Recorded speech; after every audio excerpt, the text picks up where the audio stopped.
ओम शांति। 19/6/2020 की साकार मुरली। मीठे बच्चे, अभी तुम्हें निंदा, स्तुति, मान अपमान, दुख सुख सब कुछ सहन करना है। तुम्हारे सुख के दिन अभी समीप आ रहे हैं। प्रश्न: बाप अपने ब्राह्मण बच्चों को कौन सी एक वार्निंग देते हैं? उत्तर: बच्चे, कभी भी बाप से रूठना नहीं। अगर बाप से रूठेंगे तो सद्गति से भी रूठ जाएंगे। बाप वार्निंग देते हैं, रूठने वालों को बड़ी कड़ी सजा मिलेगी। आपस में या ब्राह्मणी से भी रूठे तो फूल बनते बनते कांटा बन जाएंगे। इसलिए बहुत बहुत खबरदार रहो। गीत: धीरज धर मनुआ, धीरज धर। ओम शांति। मीठे मीठे सिकीलदे बच्चों ने गीत सुना। तुम बच्चों के जो भी जन्म जन्मांतर के दुख हैं, सब दूर हो जाने चाहिए। इस गीत की लाइन सुनी? तुम जानते हो, अभी हमारा दुख का पाठ पूरा होता है और सुख का पाठ शुरू होता है। जो पूरी रीति नहीं जानते हैं, वह किसी न किसी बात में दुख जरूर देखते हैं। यहाँ बाबा के पास आने से कोई ना कोई प्रकार का दुख भासेगा। बाबा समझ सकते हैं। बहुत बच्चों को तकलीफ होती होगी। जब तीर्थ यात्रा पर जाते हैं तो कहाँ भीड़ होती है, बरसात पड़ जाती है, कभी तूफान लग पड़ते हैं। जो सच्चे भगत होंगे वह तो कहेंगे क्या हर्जा है। भगवान के पास जाते हैं, भगवान समझ कर ही यात्रा पर जाते हैं। ढेर के ढेर भगवान हैं मनुष्यों के, तो जो अच्छे मजबूत होते हैं वह तो कहते हैं हर्जा नहीं। अच्छे काम में हमेशा विघ्न पड़ते हैं, वापिस लौटकर थोड़े ही जाएंगे। कोई कोई तो लौट भी जाते हैं। कभी विघ्न पड़ते हैं, कभी नहीं भी पड़ते हैं। बाप कहते हैं, बच्चे, यह भी तुम्हारी यात्रा है। तुम कहेंगे हम बेहद के बाप पास जाते हैं। वह बाप सबके दुख हरने वाला है, यह निश्चय है। आजकल देखो मधुबन में कितनी भीड़ है। बाबा को ओना रहता है, बहुतों को तकलीफ भी होगी। पट में सोना पड़ता है। बाबा थोड़े ही चाहता है बच्चों को पट पे सुलाए, परंतु ड्रामा अनुसार भीड़ हो गई है। कल्प पहले भी हुई थी, फिर होगी। इसमें कोई दुख नहीं होना चाहिए।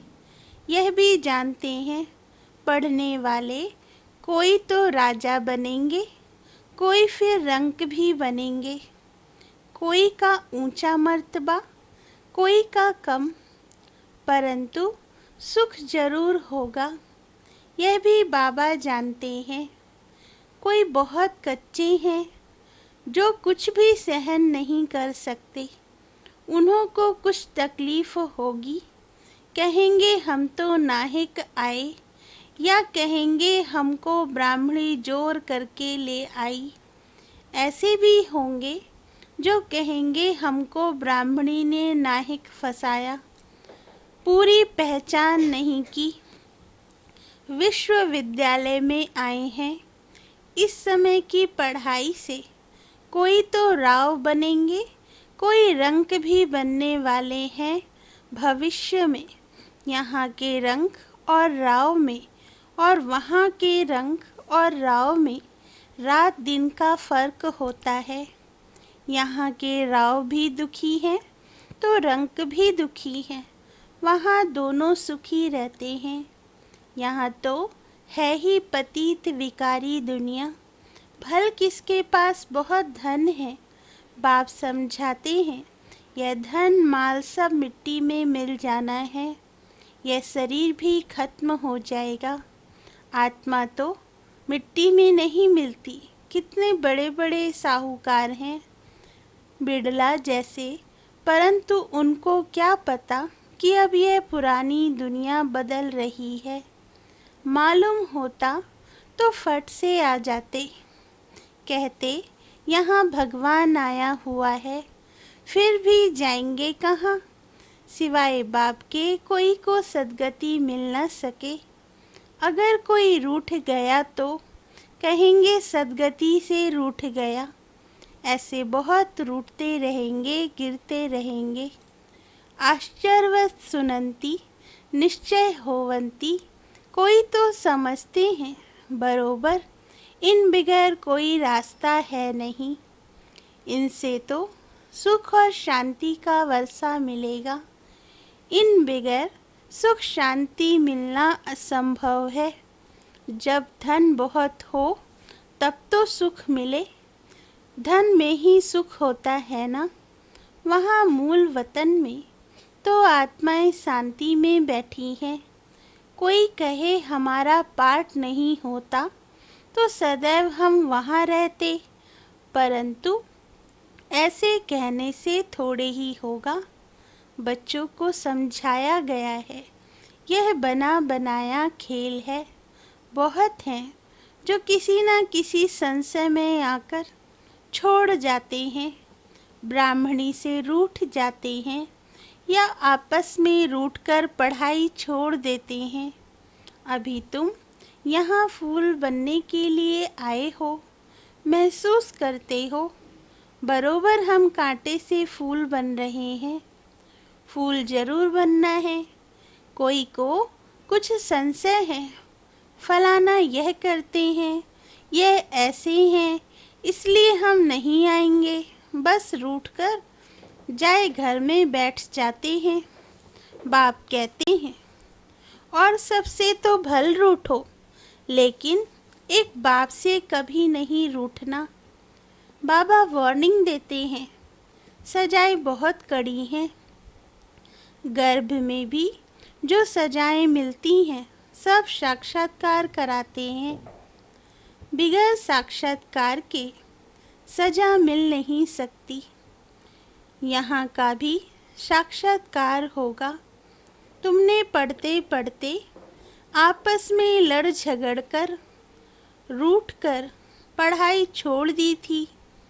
तुम बच्चे समझते हो हमको फादर से पढ़ना, पढ़ाई कभी छोड़नी नहीं है। तुम यहाँ पढ़ते ही हो मनुष्य से देवता बनने। ऐसे ऊंचते ऊंच बाप के पास तुम मिलने आते हो। कभी जास्ती आ जाते हैं, ड्रामा अनुसार कुछ तकलीफ हो पड़ती है। बच्चों को अनेक तूफान आते हैं। फलानी चीज़ ना मिली, यह नहीं मिला, यह तो कुछ भी नहीं है। जब मौत का समय आएगा तो अज्ञानी मनुष्य कहेंगे हमने क्या गुनाह किया है। नाहिक जो हमें मारते हैं उस पिछाड़ी के पाठ को ही कहा जाता है खूने नाहिक पाठ। अचानक बॉम्ब्स गिरेंगे, ढेर के ढेर मरेंगे, ये खूने नाहिक हुआ ना। अज्ञानी मनुष्य ऐसे चिल्लाएंगे। तुम बच्चे तो बहुत खुश होते हो, क्योंकि तुम जानते हो इस दुनिया का विनाश होना ही है। अनेक धर्मों का विनाश ना हो तो एक सत्य धर्म की स्थापना कैसे होगी। सतयुग में एक आदि सनातन देवी देवता धर्म था। किसको क्या पता सतयुग आदि में क्या था। यह पुरुषोत्तम संगम युग। बाप आए ही हैं सबको पुरुषोत्तम बनाने। सबका बाप है ना।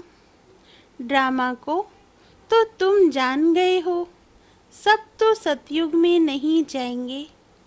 इतनी करोड़ों आत्माएं सतयुग में थोड़े ही आएंगी। यह है डिटेल की बातें। बहुत बच्चियां हैं जो कुछ भी समझती नहीं, भक्ति मार्ग के हिरे हुए हैं, ज्ञान बुद्धि में बैठ न सके, भक्ति की आदत पड़ी हुई है। कहते हैं भगवान क्या नहीं कर सकता, मरे हुए को जिंदा कर सकते हैं। बाबा के पास आते हैं, कहते हैं फलाने मनुष्य ने मरे हुए को जगाया, तो क्या भगवान नहीं कर सकता है।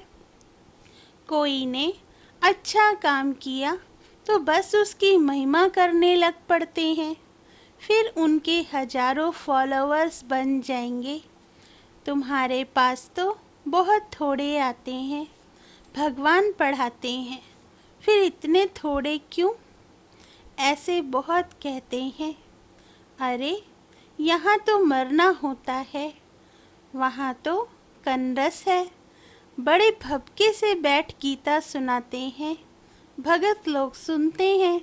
यहाँ कनरस की बात नहीं, तुमको सिर्फ कहा जाता है बाप को याद करो। गीता में भी यह अक्षर है, मन मना भव। बाप को याद करो तो विक्रम विनाश होंगे।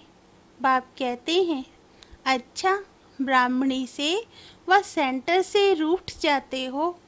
अच्छा, यह तो काम करो और संग तोड़ अपने को आत्मा समझो। एक बाप को याद करो, बाप ही पतित पावन है।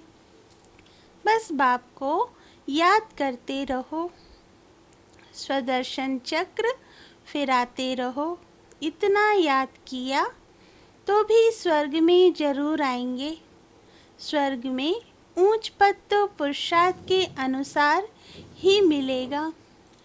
प्रजा बनानी पड़े, नहीं तो राजाई किस पर लेंगे। जो बहुत मेहनत करते हैं ऊंच पद भी वही पाएंगे। ऊंच पद के लिए ही कितना माथा मारते हैं। पुरुषार्थ बिगर कोई रह नहीं सकता। तुम बच्चे जानते हो ऊंच से ऊंच पतित पावन बाप है। मनुष्य महिमा भल गाते हैं परंतु अर्थ नहीं समझते। भारत कितना साहूकार था।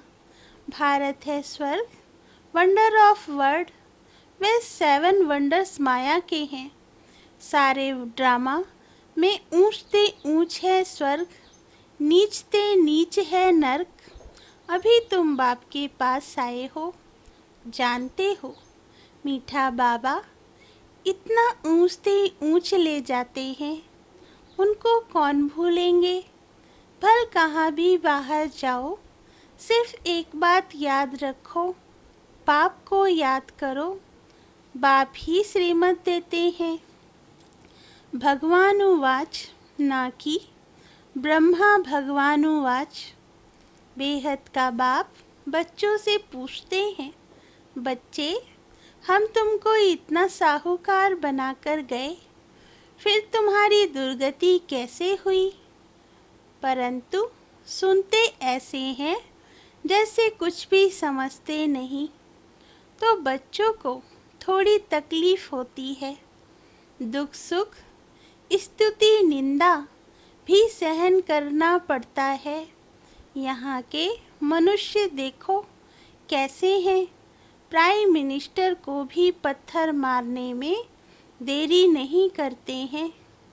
कहते हैं स्कूल के बच्चों का न्यू ब्लड है, बहुत महिमा करते हैं उनकी। समझते हैं यह फ्यूचर का न्यू ब्लड है, परंतु वही स्टूडेंट दुख देने वाले निकल पड़ते हैं। कॉलेजों को आग लगा देते हैं, एक दो को गाली देते रहते हैं। बाप समझाते हैं दुनिया का क्या हाल है। ड्रामा का एक्टर होकर भी ड्रामा के आदि मध्य अंत और मुख्य एक्टर्स आदि को नहीं जानते हैं तो उन्हें क्या कहें। बड़े ते बड़ा कौन है, उसकी बायोग्राफी तो जाननी चाहिए ना। कुछ भी नहीं जानते। ब्रह्मा विष्णु शंकर का क्या पार्ट है, धर्म स्थापकों का क्या पार्ट है। मनुष्य तो अंधश्रद्धा में आकर सबको प्रिस्पेटर कह देते हैं। गुरु तो वह जो सद्गति करता है। अब सर्व का सद्गति दाता तो एक ही परमपिता परमात्मा है, वह परम गुरु भी है, फिर नॉलेज भी देते हैं। तुम बच्चों को पढ़ाते भी हैं, उनका पाठ भी वंडरफुल है। धर्म भी और विनाश करने वाले को ही गुरु कहेंगे। धर्म स्थापना करते हैं और सभी धर्मों को खलास भी करते हैं, और तो सिर्फ धर्म स्थापन करते हैं। स्थापना और विनाश करने वाले को ही गुरु कहेंगे ना। बाप कहते हैं मैं कालों का काल हूँ। एक धर्म की स्थापना और बाकी सभी धर्मों का विनाश हो जाएगा। अर्थात इस ज्ञान यज्ञ में स्वाहा हो जाएंगे। फिर ना कोई लड़ाई लगेगी, ना यज्ञ रचा जाएगा। तुम सारे विश्व के आदि मध्य अंत को जानते हो, और तो सभी नेति नेति कहते हैं। तुम ऐसे थोड़े ही कहेंगे, बाप बिगर और कोई समझा ना सके।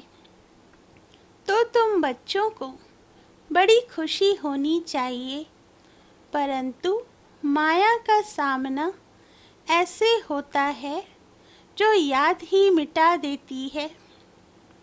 तुम बच्चों को दुख सुख मान अपमान सहन करना है।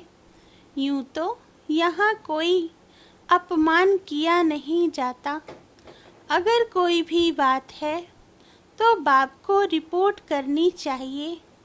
रिपोर्ट नहीं करते तो बड़ा पाप लगता है। बाप को सुनाने से झट उनको सावधानी मिलेगी। इस सर्जन से छिपाना नहीं चाहिए। बड़ा भारी सर्जन है। ज्ञान इंजेक्शन, इनको अंजन भी कहते हैं। अंजन को ज्ञान सुरमा भी कहा जाता है। जादू आदि की तो बात ही नहीं है। बाप कहते हैं मैं आया हूँ तुमको पति से पावन होने की युक्ति बताने। पवित्र नहीं बनेंगे तो धारणा भी नहीं होगी। इसी काम के कारण ही फिर पाप होते हैं। इन पर जीत पानी है।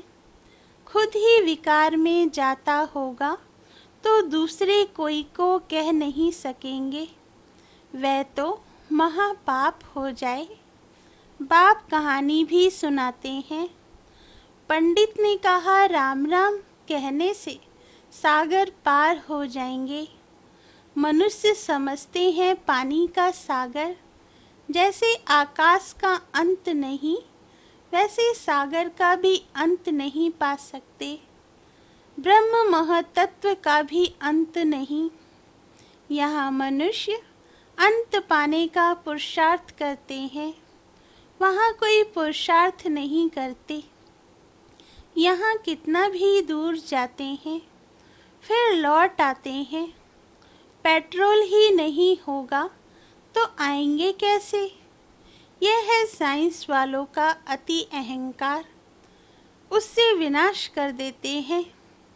एरोप्लेन से सुख भी है, फिर उनसे अति दुख भी है।